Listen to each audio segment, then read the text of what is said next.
Okay, so we're on Chacham at Beis, almost at the end of the parak today. Mitzvah Shem will finish the parak. Where I'm not. We may have just started the last segment of this Mishnah, which is the second wide line. The caption is in Yeshi Morim Sfonos Yasama Shivas Fonos. So the Mishnah says that if you find receipts showing that a debt has been paid, that even if it's found in the possession of the malveh, in other words, the malveh is going through his documents, and he all of a sudden finds receipts that were written out to a debtor for loans that he cannot recall whether they were paid or not. That's the question. He doesn't recall, was this note paid? I'm holding this receipt. Why do I have the receipt? It should be the Loveh's receipt. So the Mishnah, as a blanket rule, says, you follow the trail. If the symphonos say Reuben borrowed from Shimon and repaid, he repaid even if it's in the possession of the malveh, where it normally should be in the possession of the loveh. So that's the Mishnah. Says the Gemara, Amar Rav Yirmiyah Ba'ava Amar Rav. Rav Yirmiyah Ba'ava Amar Rav says the following statement, which is in contradiction to the Mishnah. Simfon hayotze metachas yad malveh, a receipt which is found in the possession of the malveh, even though it's in his hand, he wrote it, so there's no question that it's a legitimate receipt of sorts. And it's almost like a tease, apostle, and it is not valid. In other words, if he's holding it, even though it says I, Ruvain, lent Shimon $100 and he repaid me, it's apostle. So l'chayra, this is exactly the opposite of the Mishnah. Because in the case of the Mishnah, if that same receipt is found in the possession of the malveh, the Mishnah says clearly you follow the receipt, and the receipt says it was paid. And here comes Rav Yirmiyah Ba'ava Amar Rav, and he says, apostle, it's not considered paid. So how do we understand this? So now the Gemara goes further. Lo maboya kosu biksav yad sefer. If it's written in the hand of a sefer, the ikalanema safra isramile, he could say, look, I hired a sefer happened to be coming through town when they come once a month, and I knew that this was going to be repaid, so I asked him in advance to write the receipt, and he wrote it for me. This way I have the receipt because I myself can't write it. El afilu kosu b'ksav yado, even though it's written in his own hand, meaning whether he was a sofer or he was an amateur sofer, he wrote it. Apostle, it's still apostle. Why? Says Rav Rav, Sovar, because the malveh, this is his thinking. Bilma misrame, also bein hashmoshes. Maybe it'll come to pass that it'll be erev Shabbos bein hashmoshes, the corporally, and the lover is going to want to pay me. If I don't give him a receipt, he won't give me the money. And this way I'm missing an opportunity to get my money back. A cost of ana, I will write it. It'll be ready to go. I said, so I'll give it to him. So that's the rationale where even if the sefer is not the one who writes it, it's the balabas, that's the rationale to support the case why it should not be a valid receipt, because it's only in preparation for being paid that the malveh wrote this receipt so he'd have it on the ready when the lover comes. Tanan, now the kasha is Tanan, that you follow the receipt. The receipt said it was paid, and you're telling me clearly you don't follow the receipt. So here the kasha is from the Mishnah on Rav Yirmiyah Ba'ava Amar Rav. What do we do here? Either it's considered paid or it's not considered paid. So what do we do? So it says Rashi, about a half a dozen up from the wide lines. It's in the hands of the malveh. Safra is ramilo, the sofer. In Yovo Balfoivi Liparani, Va'ani ain't shari aksha biyadi, and lo yeshover muchali lo yifra klum. That's why when the sofer comes, even though the sofer may have come 2 weeks before he got paid, it was an opportunity to write the shtar, so he wrote it. So that's fine. I feel like Yodo, sheyesh lome imlo shenifra, lomali lemahir. What am I rushing if he's not paying me? Lichtav lefanai peron, hol v'yoda lichtov, because he knew how to write. So let's say he was a shtickle cipher, and they wanted it to look, like a Balbatisha document, the way they wrote it. So he wrote it himself, and he said, "I'm going to put it in my drawer, and the minute he comes in, I will give it to him." So that's the kasha here from our Mishnah to this brisa of Rabbi Yirmiyah V'Abba Omer Rav. So how do we reconcile? Excuse me, Rabbi. Yeah. Why can't any person who lends money out write the receipt so that when he gets paid, he gives it? Why? I mean, today we'd write our own receipt. Why? You're right. You're right. Today it's you have a receipt book or you write it on a piece of paper, no problem. In those days, it was a little bit more formal, where they actually had a sofer. A sofer wrote everything. In other words, it was written. That was the norm. The norm was that it was written with a sort of with a safrus. So that's the only reason why when the sofer came through town, he would say to him, "Write this for me because I know I'm going to use it." You're right. Otherwise, he could have written it. So Rashi tells us that in the case where he wrote it, he says clearly, because he knew how to write. So maybe you could argue that people were not literate. I don't know that was the case, that they weren't literate how to write receipts, but it's more likely that they all wanted the receipts to be everything. Every document was written with a safrus, with a scribe. So that's how they kept the scribes in business. So it was an opportunity. The opportunity presented itself to write, so he wrote it. In the case of the sofer, fine. In the case of himself, as the Gemara says, he wanted to be prepared so that maybe it takes a half hour to write. The guy's going to come and bang a shmoshes 10 minutes before Shabbos, and he's going to say, hold on. He says, no, I'll come back after Shabbos. And you know what? He knows the guy. He says, if I got him here, I want to get the money. Much of Shabbos, I won't see him again. So it's all in preparation. So this is the kasha here. If it's in preparation, then why the Mishnah doesn't take that into account? Why doesn't the Mishnah take into account the fact that there's preparation? Teretz is the Mishnah says the document is the document. It speaks to me. And if it says that it was paid, you have to abide by the document. This is the kasha from the Mishnah to the Brisa. So what do we do? So the Gemara gives a very interesting answer. The Gemara says,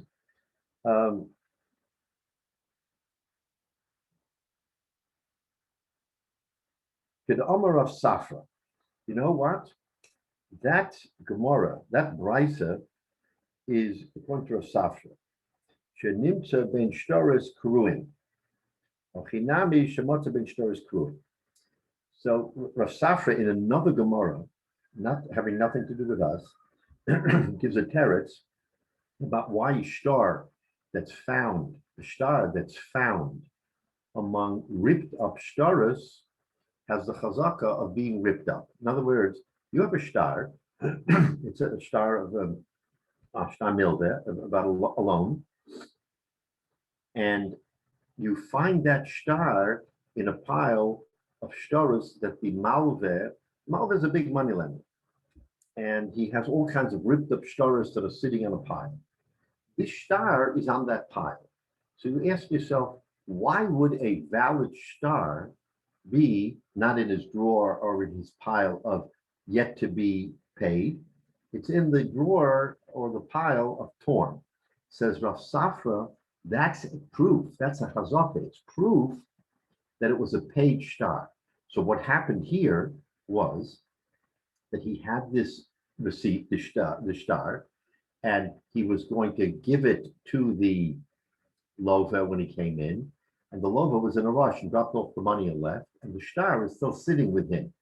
So the malveh, who's the one who should be more concerned because it's his money, he says, you know what? I've been paid. Takes the shtar, puts it in the heap of torn up shtars. So for him, that shtar no longer exists.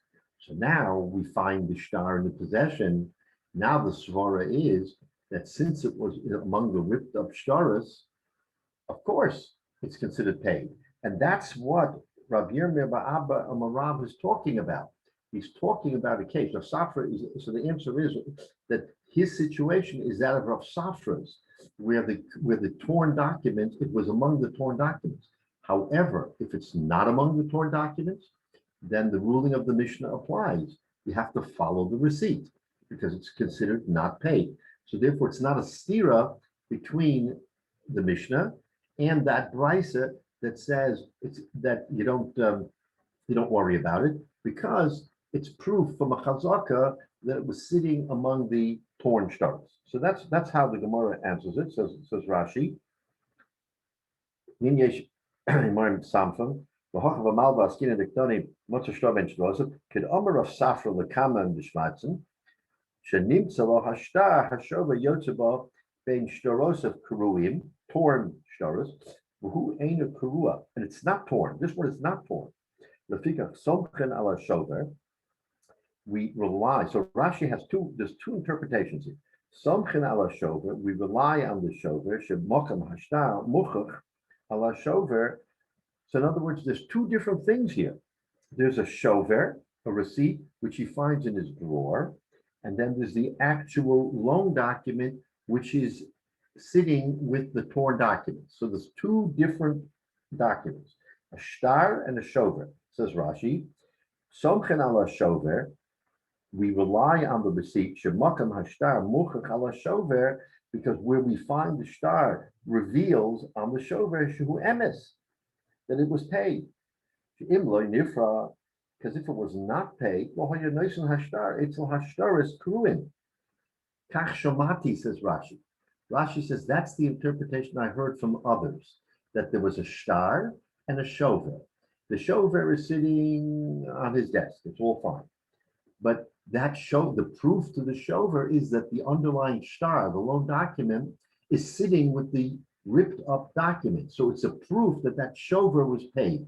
So Rashi is saying that the proof to the shover is the document, which the shtar. Now look at the rest. The linira, says Rashi. Rashi says, no, I have a different interpretation. The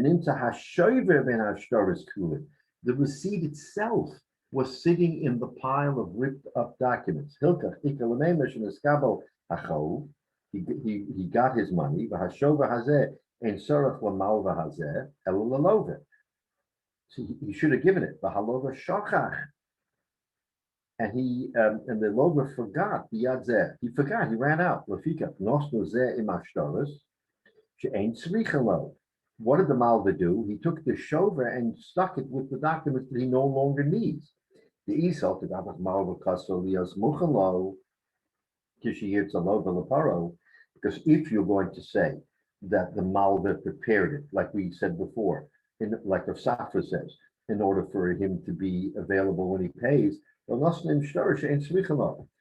why would he have put it with documents he no longer needs? If he in fact prepared the document to give to the lover, like Safra, like we said, in other words, I got to be ready when the lover comes. I have to have the shtar right away to give it. He wouldn't put it with ripped documents. The proof is that the shover itself is sitting with the ripped document. So we have two views in Rashi. One is the shover is sitting on his desk, but the shtar, the loan document, the underlying loan document is sitting with the ripped up documents, which is proof that the shover was already exercised and therefore he doesn't collect. And Rashi's interpretation is that the shover itself, the lover forgot to take it. So he says, what do I need this for? And he immediately takes the shover, the receipt, and he sticks it with the ripped up documents. Why he didn't rip it, we don't know, but he just said, fine, good, throw it away in the wastebasket. Once every other week it gets cleaned out, I'll stick it there. Yeah, Jay. This whole thing seems a little very circumstantial, trying to interpret where the stuff is. Why don't they just simply go to Beis Din? And at a Beis Din situation, they either have to swear or whatever. You can resolve it 1, 2, 3. Why do we have to start to use circumstantial piles or shtoros, this one, because that really is not that organized that you can rely on any kind of pile or any kind of location of a star or a receipt or this and that. Well, there's two ways of looking at this. And by the way, your suggestion of going to Bezdin is one of the series of Toshimaz that we're about to learn on this subject. So there is a situation where it goes to Bezdin. So rest assured that your thinking is correct, that that happens. But why doesn't it always happen? Is because there are thousands, perhaps, of transactions done in a city in the course of a month or a year, and the Bezdin would be overburdened with all of these if every single time a lova and a malva transacted and they have to pay, they have to run the Bezdin. Bezdin says to them, guys, you're grown up, you're adults. Do your business, finish it, and move on. Bezdin is here for disputes. We're not going to monitor if Reuven lent money to Shimon, did Shimon pay him back? That's on you guys. If it so happens that it comes a circumstance, then okay, you'll come to us. So the routine was not to go to Bezdin just for the repayment. So you're right. It is circumstantial. And we're going to see a situation where it's not circumstantial, where there's actual witnesses. But let's just say, yes, that Reuven and Shimon, they've done business for years and years. And Shimon comes to Reuven, I need $100. Sure, here's the document. Gives it to him 999 times. He paid him, there wasn't an issue. This time, he paid him, and the one time that Shimon forgot to take his receipt, all of a sudden, we're up in arms. What do we do? So the Gemara says, the Mishnah says, if that's the case, you follow the receipt. Just follow whatever the receipt says. Comes Rabbi Yirmiyah Bar Abba Amarapa says, but wait a minute. There are circumstances where receipts are written in advance and not given. How do we deal with that? Okay, so this is a new twist on commerce. Okay, it isn't written the day or the second that the payment is made. It's written in advance and ready for payment, ready for receipt. Teretz is so the Brisa says we have a teretz for that. This is how we're going to look at that. You're right; it's somewhat circumstantial, but this is the way we're going to look at it. You know what? People have habits. Businessmen know what they're doing. They're not just hefker. Right? This isn't just like a kuntrus you write on the back of a napkin. I lent you $100, pay me back. There are documents. When a document has to be filed and given, it's given. Now, once in a while, there may be an oversight, and a lova doesn't get his document. Now, the lova knows he paid. The question is, he doesn't have the proof that he paid. If the malva was a ganef, he could say, "You didn't pay me. Here it is." But the malva is not a ganef. He's a money lender. He's a proper, anständige guy. So what he does is, it's paid. Oh, he forgot to take it. He'll never come back. Boom, goes into the trash with the other documents. So that's the circumstance, and that's why, yes, it's always good to have everything tidy and proper, tied up with a bow, but life isn't that way. Now we're going to see in a couple of minutes, we're going to see another Gemara that talks about witnesses, Jay, where that becomes the proper way of going. Okay, so we answered the kasha, and Rashi explains to us what's going on over here. So now we understand Rav Safra's teretz. So now let's go to the next Toshma, okay, about 6 lines from the bottom. We have another case, Toshma. Come and listen, we have another case. Nimsa le'echad ben shtorosov shtoro shel Yosef ben Shimon Perua. A person is rummaging through his papers and he wants to clean up his desk, and all of a sudden he finds among his papers, obviously he had loaned money to Yosef ben Shimon, and it says on the document, Yosef ben Shimon Perua. Yosef ben Shimon paid his loan. Okay, that's what it says. So he goes by the document. Now, what happened in that case is there were 2 Yosefs ben Shimons, as Rashi will tell us in a minute. Says the Gemara, Shtor Shneim Peruin. Both of those cases, both of those documents, loans, are considered paid. So let's take a look at Rashi. Nimtza ben Shtorosav Mishnissen beget Poshet. So it's a Gemara in Bava Basra. Shnei Yosef ben Shimon be'ir Achas. There were 2 Yosef ben Shimons in one city.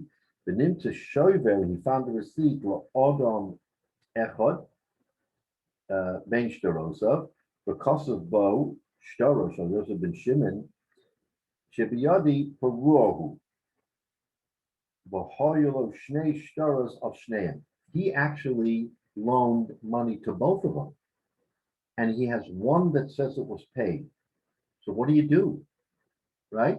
Okay, now what do you do? Because it clearly was paid, but who was paid? Says the Gemara, Shtorish Shneim Peruin, says Rashi, she called Echad Yochol Lomer. Either of the Yosef and Shimon's could have said, Al Shali Nichnav Sheva. He wrote my receipt. So now, okay, so that's the end of it. In other words, and we see how much in Varaya. So now it's up to the Malveh to prove, and again, if he can prove it, that's fine. But it's up to him to prove which Yosef ben Shimon paid and which didn't. Okay, so that's really the end of the Gemara. But the Gemara there asks a question. The Gemara Babasra Parchinan, the Gemara below Shover Nami. Why do you need the receipt to prove it? The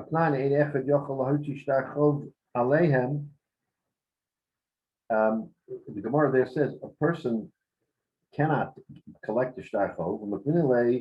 So in other words, why do you need the receipt to be the linchpin of this question? You have two shtaris.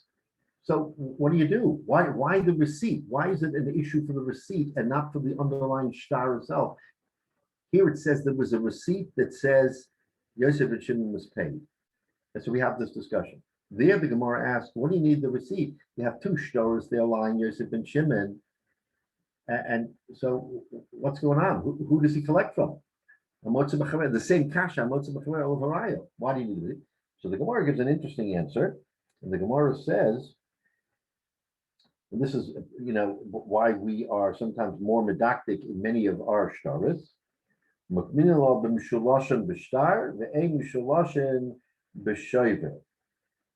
You in the shtar, you actually write Yosef ben Shimon ben Levi.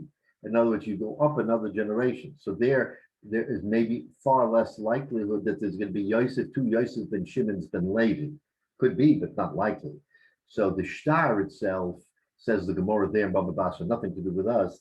In that case, you could have determined from the shtar who it was, because if you're going by the shtar, then the shtaros are different. One has been Levi, one has been Yehuda.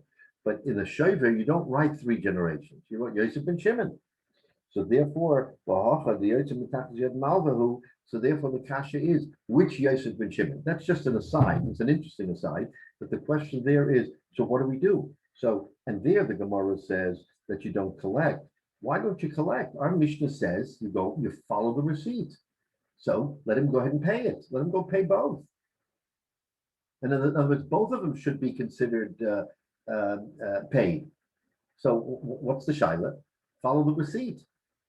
And for the Gemara, the same answer that we gave here. Could Amrav Safar Shanim to Ben Shtoris Peruin.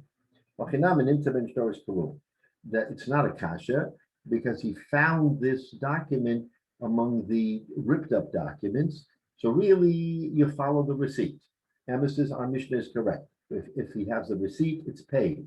But where the exception is where there's a chazaka where the document was found. So we see from this, in this Gemara, I mean, it's a series of Gemaras, that the place of the document is a critical factor when there's a doubt of whether something was done. And we know that there's a normal practice. The normal practice is when the lover comes to make the payment, the malva gives them the money. It gives them the document. That's the norm. So if that's the norm, if you deviate from the norm, there has to be a reason. So the Gemara is interpreting that the Mishnah is usually right, that you follow the norm. But when don't you follow the norm? When there's a siman. What's the siman? That the document is found between ripped up documents or between discarded documents, which shows that more likely than not it was paid. Then Rav Yirmiyah is correct that the document itself does not inform us who is paid. It's where the document was found. So that Gemara, that's the way we answer that Gemara. Okay, now we have yet another Toshma, another example. Toshma. Shavua shelo poktani abba shelo omalonu abba shelo motzonu ben shteroshu shel abba shtazeh perua. What are we talking about? So the Rashi tells us,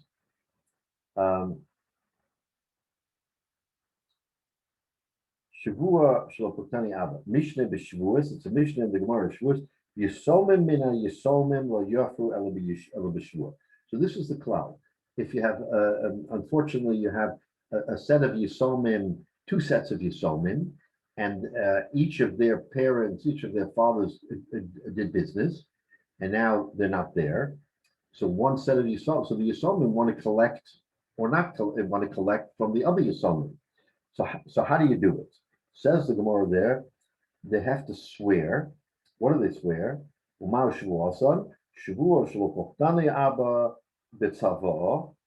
That our father did not leave us in the will that there was a debt here. And he didn't tell us beforehand, before he died orally, that it was paid. And we could find no receipt among our, so that's what they swear. Not that they know, they don't know what happened. They just swear our father never revealed in any of his papers that there was something here that was paid. So what's the last one? That and there was no shover ben shtarosa shel abba al shtar zeh perua. But in matzu samchen Allah. But if there would have been a shover, we would have accepted it. So this is a kasha on Rav Yirmiyah bar Abba. The same kasha we see from that Gemara, that the only reason why they have to swear is because they were not told, or there was no shover.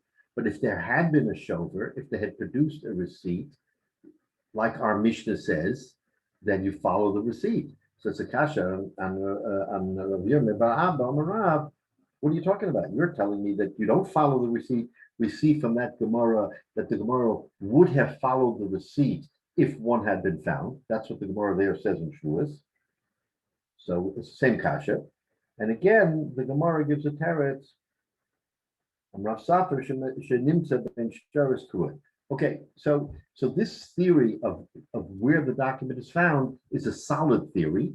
And we see from all these different Gemaras that you can apply it in that case. So at the end of the day, there's no machlokes between the Mishnah and the Brisa. The rule is like the Mishnah. You follow the document. If the receipt says paid, then it's paid, even if you're not clear whether it's paid or not. But except if there is a siman, when I use the word siman, if there's where there's a circumstance where you find the document in sort of in a situation where it lends itself to saying that it was paid or not, that's what you follow. That's the exception to the Mishnah, and that's what Safra's ruling, that when a document is found among discarded documents, that's proof positive. There's no better proof than saying, why would the Malva who's owed the money, why would he not keep it in his drawer to collect? Teretz is because he collected. He's an honest guy. He collected, and he found it in his documents, and that's what Rabbi Yirmiyah bar Abba says.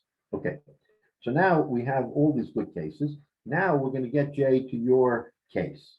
Okay, so you asked a good question. What about why not go to Bezdin? So now here we go. So at the very bottom line, Toshma, some phone sheyesh lo edim, yiskayim b'chosma. So now we have a receipt. All these cases, by the way, are regular receipts, like you and I write a receipt. I, Reuben, received $100 from Shimon, it's paid off. Now, what about a sum phone that has witnesses' signatures? There are actually witnesses on the receipt. Says the Brisa, Yiskayim b'chosma. It should be what you have to do is you have to certify the witnesses. So in other words, he presents a receipt that says Reuven repaying Shimon, or Shimon's repaying Reuven the loan, and fine. And there are two witnesses who signed that receipt. Says the Gemara, that paper alone doesn't do it. You have to certify these witnesses. What is certified? Frank the Gemara, what does it mean that we certify? He says, look at the change of language. In other words, Yiskayim b'chosmav says Rashi in the bottom, Kosol kedatachim oma malva lo nifrati. If the malva comes and says, I wasn't paid, the teda shahare lo musati liyotcho, and he knows because he didn't give it to him, Yiskayim b'chosmav, al pi chosmav Yiskayim, on the basis of the signature, of the certification of the signatures, it'll be Yiskayim ima chosmav meidim shechosmu in a malva neman. If the signatures verify that it was that he returned it, the malva is not neman to say. I will call mag lo makayim neheman the man mapekle malva or malva who oma possible. So the circumstance is this: when we say these kind of chosmav, we mean that there are witnesses' signatures on the document, but in order to verify whether it was paid or not, you have to reach out and find out from those witnesses, do they actually say in real life it was paid? Now look at Rashi's words. Rashi says, Kol magalo makayim nehemun, as long as you don't have their certification, the man mapikle malve. Who is producing this document? The malve. Well, malve who apostle. This is almost like a migo. In other words, the malve is producing the document and saying, you know what? This star wasn't paid. He didn't have to produce anything. He didn't have to produce this receipt. This receipt could have gone missing, and then we have no proof that what Shimon paid Reuven. So he produces the receipt and says, "Guess what? I have a receipt in my possession, but it's not paid. Why? Because the witnesses have not verified. So because he produced it, it's as if he's saying, I have it, but it hasn't been done. It hasn't been paid. So it's a migo because he could possibly never have produced it. And we would never even have questioned whether or not the loan was paid. So what do we have here? We have a circumstance where a receipt was signed, and then now the witnesses are gone. And now the Gemara says, in that particular case, that Brisa says, if you want to produce the receipt with witnesses, you have to verify the witnesses. Says the Gemara says, Emo Yiskai Mechosmav. What do? You have to the Messiah it from the Bechosmav means with, Mechosmav from. What is the from? Says the Gemara on top of Chof Aleph, the Shailin Lehu Lesadi. We ask the witnesses, Iparua lo parua. Was it paid or was it not paid? In other words, presumably the witnesses are in town. So we go to the witness and say, you, Levi and Yehuda, you're witnesses on this document. Tell us, was it paid or was it not paid? If it was paid, says Rashi, Imro HaParoim, if we saw the payment, the Imlav. Neman Hamal Valomer Shal Nichtav Elios Muchem Sheyifra. In other words, if the witnesses can't verify that it was actually paid, we believe the Malva say that he prepared it in anticipation of it being paid, the way we said before in the Gemara. So what's the situation here? The situation here is that the witnesses, the eyewitnesses are the ones who have to testify on the signature. What does that mean? Ede Kiyum. So it says Rashi Ede Kiyum Shekosat Hempek the Beidina lo Mekaimale and the Imkain Torah. So what we mean by certification is a handpick. Remember, we said that when you have a document and it's signed by witnesses and you want to verify forever that that document will be valid, what happens if the witnesses go overseas and you never see them again? And you need verification from the witnesses. So we have what we today call a notary, a handpick. That notary certifies that the witnesses say what they say.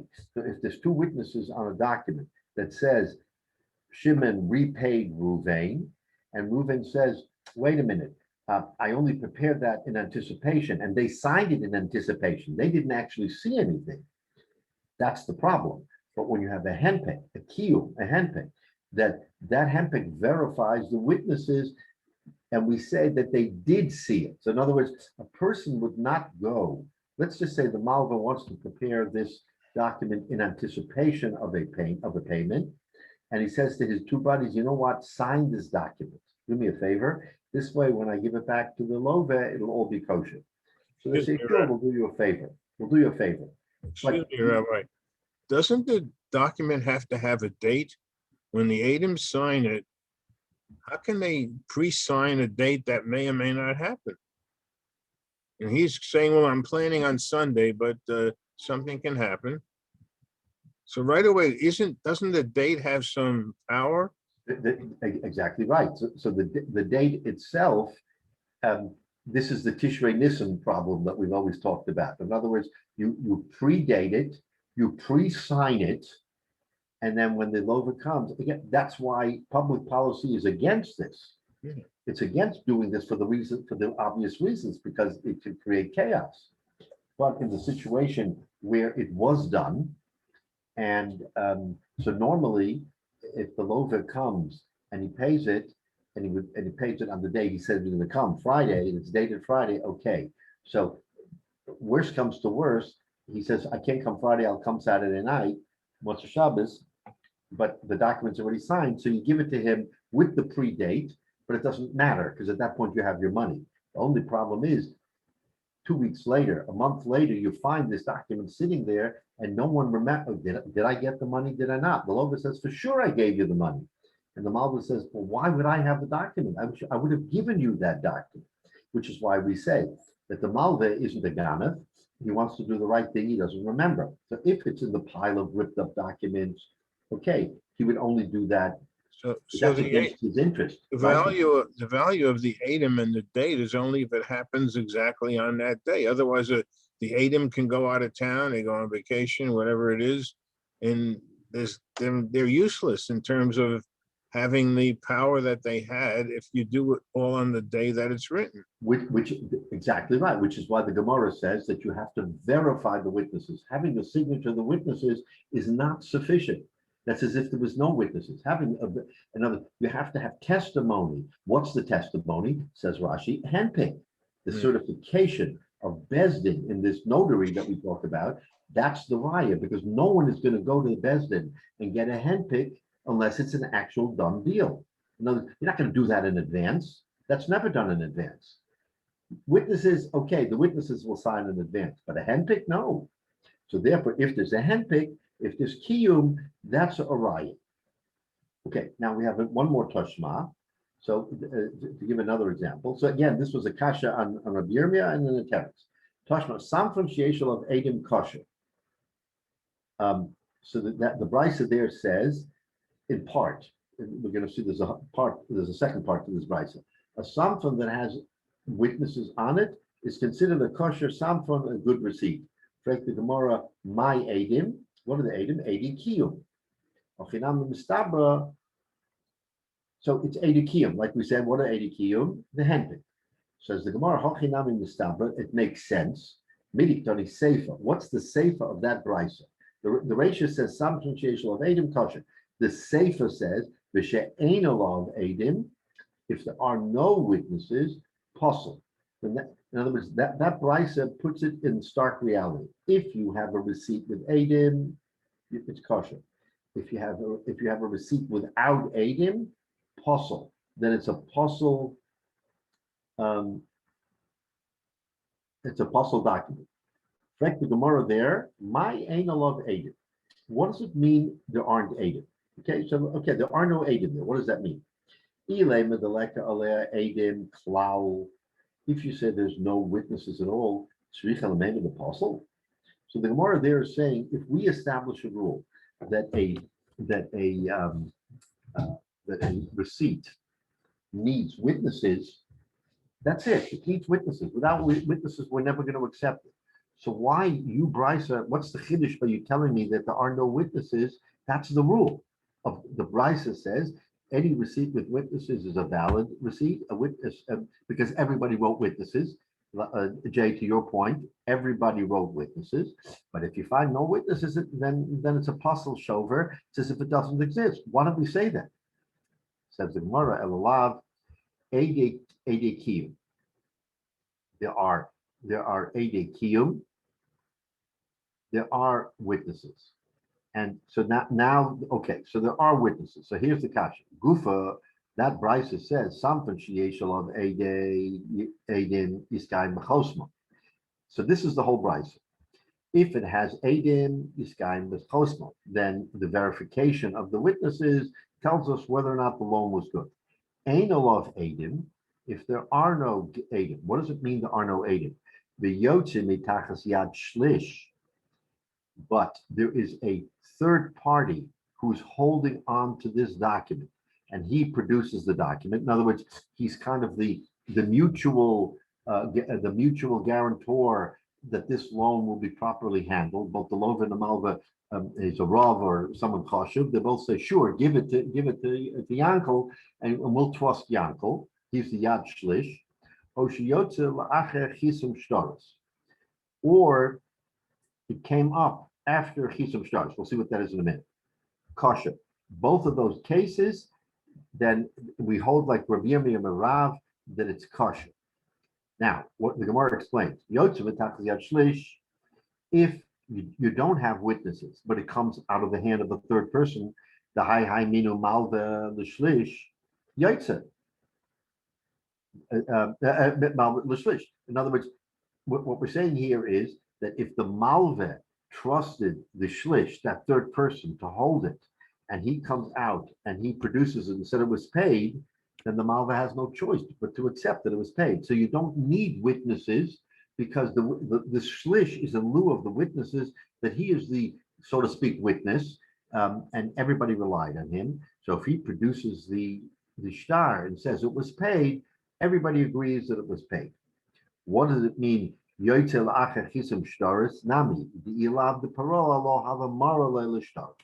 So now we have a different example.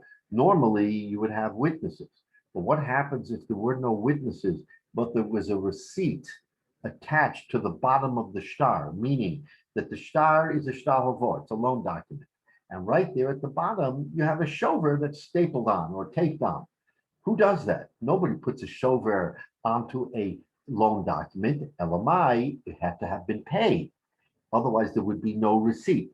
So what the Gemara is telling us here is that even without witnesses, because with the brisa that says, if you have witnesses, yes. If no witnesses, no. So what are we talking about? Why is this document even valid if there are no witnesses? So the Gemara gives two answers why it's valid. One is because there's a shlish, because he put it in the hands of a third person who he trusted, and that third person produced the receipt. So that's good enough for everybody.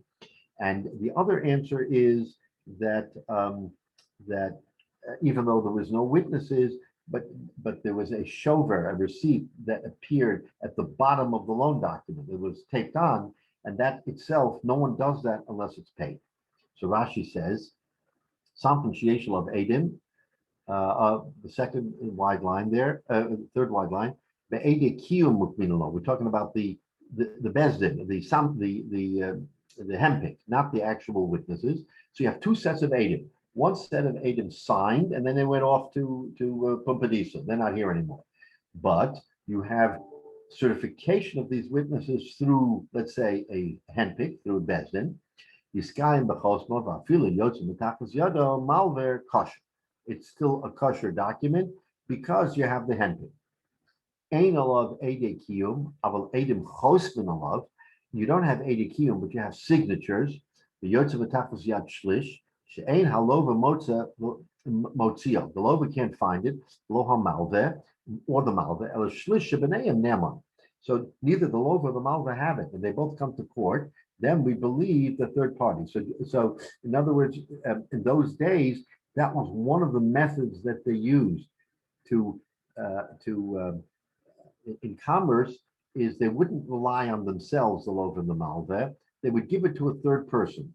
And that third person could be a court register. I mean, it could be a bezdin. It could be, we're going to leave it with the bezdin. And only when we come to the bezdin, Jay, to your point, when we come to the bezdin and we say, okay, we're paying, the bezdin will produce the document, and then we'll have a proper shover. So as long as you have a third person involved, you don't need witnesses, because that third person, so to speak, is the witness. He's in lieu of the witnesses, right? Okay,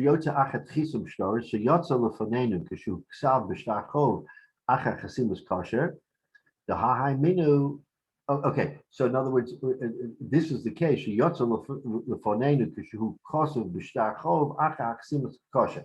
after the document, after the chasimas, you have this shover that's appended to it. No one puts a receipt on a loan document unless it's paid. So even if you don't have witnesses, that act of having the receipt attached is enough, says the brisa there, to show that it was paid. So if the Besdin had lockers or something that you could always put and secure something, Correct. then it would have saved a lot of It would have saved a lot, right? problems. But apparently, and look, do we do that today? I mean, if we were in commerce as careful as saying, okay, we're gonna have the court involved, and we're gonna have, you can create all these security measures. This way it protects both sides. But typically in our commerce, we say that between buyer and seller, or borrower and lender. I mean, what do you do when you take a loan from a bank? You have all kinds of documents up, they make you pay for all these documents to protect their interest, that when they come to collect, there's no question right, that's what they do today. I mean, so that's in lieu of the simplicity of what was done in those days, where you had a star, the Malva put it in his pocket or he put it in his drawer, and later on we had all this maflekas. What do you mean? You didn't pay, you did pay, it was found between the ripped documents, it wasn't found. I mean, that was the rudimentary form of commerce. Today, we're much more, careful. It says the last Rashi, Dohai Mena Malva L'Shlish, the Al Korchach Ein Kosef Shover Ela Malve, Who Moser Liat Hashlish. Who writes a receipt? Not the Love. The Malva writes the receipt, and he gives it to the third person. So clearly, the Malva can't argue you Shlish are wrong, because he relied on him. He gave him that document, and he says, when the time comes, you're going to produce that shover, and I'm going to give it to the Love. So if the Shlish produces the document and says, yeah, sure, it was paid, and here it is, the Malva can't say, no, it wasn't paid. He himself was the one who appointed the Shlish because he believed him. He can't now argue that he's not now. Anyway, so the Gemara, where do we leave this off? We leave off with the Gemara that we have a Mishnah and we have a Brisa, and the Mishnah and the Brisa are not in conflict, even though the Mishnah says one thing and the Brisa says something else, is because the Brisa carves out an exception in different circumstances where it allows for that kind of repayment. But the norm, where you don't have those, like a shtar karua, a torn document, a pile of torn documents, or a shlish, or all these other cases, when you don't have that, then you follow the Mishnah, and the Mishnah says that wherever you have a receipt, you follow the receipt. If the receipt says paid, even though it's in the possession of the malver and he doesn't remember, we say no, it was paid. That's the maskana. And with that, Hadron of Shnaim Oksin, Baruch Hashem, we finished the Perek Shnaim Oksin. It's a fascinating Gemara, and Mitzvah Hashem, now we go on. So so we can just start, and we'll review, of course, next week. We'll start with the next Mishnah, and as I said when we started this Masechta Bava Metzia is one of the first Masechtas that any person, a young man or a boy, when he starts learning, because it piques the interest. And we see that from this Gemara, we really get into some very meaty subjects. So the first three parakim are the parakim that are mostly learned, Shnaim Oksin. Now we're learning Elam Metzias, and then of course, it's Hashem, once we finish Elam Metzias, we'll get into the third parak, which is Hamaftik. Those are the three. So let's go into the second parak now.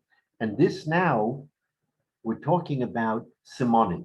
So really, this whole Gemara, I mean, the root of this parak has to do with simonim, which we touched upon. Remember, we just had the other week, we talked about simonim, whether or not you had a bow that tied to something, a bunch of stars, and is that a simon, and how do you prove it? So this is where this whole thing will really come out.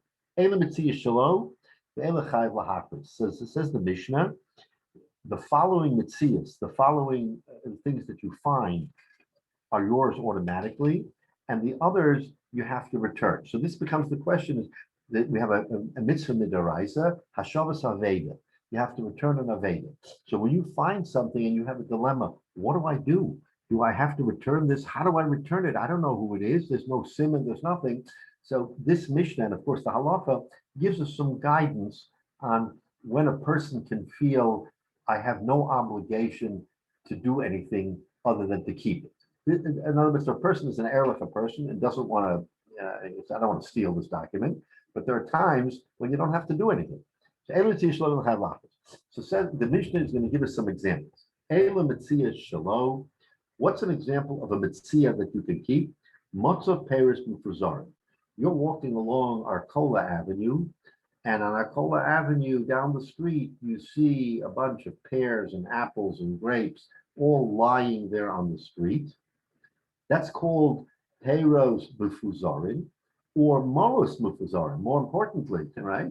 You find cash, quarters, dimes, nickels strewn over the street, right? That's called Mufuzaros. Krichas Rishus Harabim. In the Rishus Harabim, you find these little, scattered sheaves. They're sheaves of grain, right? Begule devela. Begule devela is like a figs that are pressed together in kind of like a mishmash, and you find it just sitting there. Kikro shel nechtom, a loaf of bread, right? Machrozo shel dogim, or a string of fish. Chatika shel basar, or a piece of meat. You walk along, you say, "Oh, it's expensive. It's a nice piece of meat," and all you find is the meat. The gizek semer halakuchem midasan, and sheared wool as that's sheared right off the back of the sheep, meaning it's not processed. Anitze pishton, and these are pieces of rows of flax. Lashona shel agaman, and they're called tongues, but apparently when they had dyed wool, they kept them in sort of tongues or rows. All these things belong to him. Divrei Rav Meir, says Rav Meir. Look at Rashi. What's a Peres Mufuzarim? This Yaishu Habala Mehen Kid Amar B'Gemara V'Hefkehem. So let's talk a minute. What's the key to Metzias? The key to Metzias is, yes, I found something, but the underlying question is that was owned by somebody. Right, the assumption of Yush on the part of the owner. So this is the key that we're going to introduce here. The reason why, when you find something of all things we just discussed and listed, why can you keep them? Maybe the owner is going to look for his piece of meat or for his change or for the different things he lost. The teretz is on the other side. The guy who lost it, he's miyayish. He lost his change somewhere between here and downtown Washington. Is he going to go back and retrace his steps all the way from his home in Maryland to Washington? Where did I lose that piece of meat? Where did I lose my change? No, he's miyayish. Right, and all the examples you gave are small, insignificant items that Correct. no, the person wouldn't go back. Correct. So in other words, if a person is miyayish and says, "Oh boy, I have no siman," how is anybody going to know that if I came and I said this was my change or my meat or my figs or my bread? Of course not. So that's the key, says Rashi. This yaishu habalim, the owners are miyayish. The Amar B'Gemara, the hefker hain. They are now in the status of hefker, and we know from our previous experience, and we'll understand that when something is hefker, it's called the alam gavar. Whoever comes by and picks it up, he's the first person, and he owns it. Rashi Mos Lefuzores, oh, the ein lehem simen, even though money is money, right? It's money. It has no simen. All these reasons, all these things we just talked about, the tam is hefker, as opposed to what the Mishnah is going to tell us is not hefker. Krichas, omrim ketanim, little sheaves, kamo ma'almim, alumim, mitagimim, mishalmi, machrichin, krichin. So these are just I guess small little sheaves that have no siman. Rishus harabim, shakol doshno laya. Everybody walks by it. Siman niksha alea harihu nishchas. Let's say there was a siman, but since people walk around, they would have trampled on the siman and would have wiped it out. So even if somebody had a siman on his piece of bread, what's the likelihood that that siman would be on the bread? So therefore, he says, you know what? Forget about it. I give it up. Now, so it says Mishnah Divi Rav Meir, Rabbi Yehuda Omer. Rabbi Yehuda says, he doesn't really argue on Rav Meir, but he comes to embellish on Rav Meir that any time there is a shinui, i.e. a siman, a shinui, a change, something that you can hang your hat on, chayav lahachos. Kesad, he's going to give an example. Matzah ogul, you found this bunch of figs, ubasoko cheres, and in the middle of it, he had put, let's say there was a piece of glass or there was something that was stuck into the middle of it. He can come back and says, wait a minute, this wasn't just a normal bunch of figs, it's a bunch of figs that had a piece of glass in it. Kikar b'sochel mos, right? There are people who bake money into bread for whatever reason, or whatever they do, right? It's called schlissel chalas, where they put I don't know what it is. They probably sanitize a quarter and put it in there. And if someone says, "Wait a minute, this is a schlissel challah," open it up, you'll see that's a siman. So in other words, Rabbi Yehuda is saying, where there's a shinui, then there's no yiyush. That's the key. Chaim just said the key word, yiyush. There's no yiyush when there is a siman, when there's a shinui. Shimon Gamliel, but Meleza Omer, Shimon Meleza says, Kol kli ampuria and chayav lahachos. Any brand new kli, you go to the store, you buy this very nice bowl from Bed Bath and Beyond, and you paid a lot of money for it. But it looks like every other bowl that they sell. It's a kli on puria. It's like a brand new, pot. Then that's enchayv lahachos. So what is this telling us? It's telling us that if you are a tzaddik and you have a chiyuv of Hashavas Aveda, here's your chiyuv. Your chiyuv is when there is something that if you announce it and you have 3 people who came to you, all 3 people wouldn't say, I lost the bowl. Okay, so tell me about the bowl. If you can't tell me about the bowl or about the money, now, if it just so happens, if a person says, I lost 3 quarters, 4 dimes, 2 nickels, and 5 pennies, and that's what you found, that's a siman, right? But typically, when a person loses change, he doesn't have that kind of a siman. So that's the reason why he says, yeah, I lost change. How much? I don't know, it was change. That's not a siman. Right, and Rabbi Shimon ben Elazar is even coming to add to that even if it's an item of significant value or beauty, if there is no siman, you have no chiyuv to. You have no chiyuv. Right.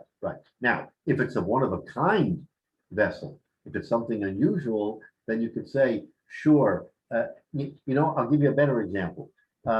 If a person says, let's say there was one Bed Bath and Beyond in the area, and they were the only one who sold this particular beautiful bowl, and someone found the bowl without a sin. Okay, comes someone and says, I bought that thing, and if you go to Bed Bath and Beyond, you'll see that they'll find my receipt with my credit card number that I paid for it, and it's mine. Now there you're already bordering on a different thing, because there is the question of, well, it's a davar miyuchad, so a davar miyuchad can be traced. We're talking about a bowl that you can buy everywhere. I mean, so we're talking about a new item as opposed to a unique item. It's not unique. Once it becomes unique, that's a different story. Then you have a chiyuv of a Shabbos Aveda. But if you go to your local rabbi and say, what do I do? This beautiful new bowl, what should I do? Then you know what?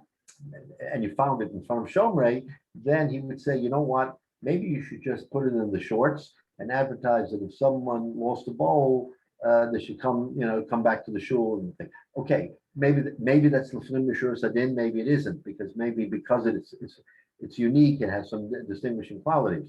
But this Gemara is giving us just a general understanding that for the most part, this is how we behave. So let's just finish the Rashis. Nechtam kol kikros hanachtumim shavit. In other words, if you go to the bakery, they're all alike. But if it's a loaf of bread that you baked in your own house, then that may have a siman because you do something different than everybody else does. Mimidasan kamoshe hengozos kishar kol giza hamedina lafuke habos meviach mibeis haomen kilitani sefer. In other words, If it's a piece of wool that is like every other piece of wool that's shorn off the back of a sheep, that's fine. But if it was already in a in the in the shop where the woman was working on the wool, then there may be something distinctive about the wool, and you cannot then you have to advertise it. I need to say pishtan, rishta, balaz, ashkenaz, mkamenu, ofir. It's flax. The Russian shaladomon, semes, sorok, moshe, kimin loshen. It's like a tongue. It's stretched out like a tongue with savua argamon, and it's dyed argamon purple with cian. Now this is also popular. It's not something. If this was a unique item and no one did it, then clearly if he came back and said, "Oh, what's the simon?" Well, it's a purple dye thing, and that's the only one of its kind. Then of course you give it to him. Yeah, Menashe. So actually, you sort of picked it at random. Oh, you find it in front of Shomrei and all, but actually, we actually have real world examples of this now because people leave things at with the Keli mikveh now next to Shomrei, and people actually have left stuff there, forgotten stuff, Right. And so this really actually happens. Right, but so it happens, but again, it's the situs of it is in and of itself the simon, because when people come to I mean, it's not as if you found it in the parking lot of the shopping center or in the middle of Arcola and Lamberton. I mean, there everybody walks. In the case of the Caleb mikveh, you've narrowed it down maybe to a much smaller fraction, so it's not quite the same because we're talking about Rishus Rabbin. We're talking about people going to Rishus Rabbin and they drop it, and a person who goes to the Caleb mikveh leaves it usually is not miyayish. Because he says, wait a minute, I went to the Caleb mikveh, of course I'll find it, or maybe someone from the shul, or someone brought it into the, we're talking about honest people, they brought it into the shul, and he was never miyayish. That's the key. The key is their years here. The Gemara is telling us if you lost it in the Rishus Rabbin, and it looks like every other similar coin or flax or wool or whatever, what are the chances I'm going to get it back? It's not likely. Then he's miyayish. So the key is years here. What brings about years? A loss in the Rishus Rabbin brings about years. But stam a loss at the Caleb mikveh may not do that. The last Rashi says Motza Eagle Shel Devela Ampuria B'Gemara Mafar. So the Gemara is going to explain a little bit more about Ampuria. And again, Chaim made the point whether it's a unique keli or something that is pretty much run of the mill. So anyway, we see from this Mishnah what we're going to be talking about, that we're talking about items that are lost and how Elam Metzias, what do you do? When do you return it? When do we not? So again, we had some experience, but now we're going to get right into this Mitzvah next week. We'll go from here. Go up. Everyone have a great week. Rosh Chodesh this week, For Thursday, Chodesh this week. Friday. Yeah. For Chodesh Tammuz. Can you imagine we're already in Tammuz? We turn around and before you know it, it's Tisha B'Av and Rosh Hashanah. To me, Tammuz is the beginning of the countdown. The Rosh Hashanah. If we could skip the heat that we're going to have, we can talk about Hanukkah. Right. It's too oily. Okay. Too early. Okay. Zagazot, everybody have a wonderful week. Thank you. Yeah.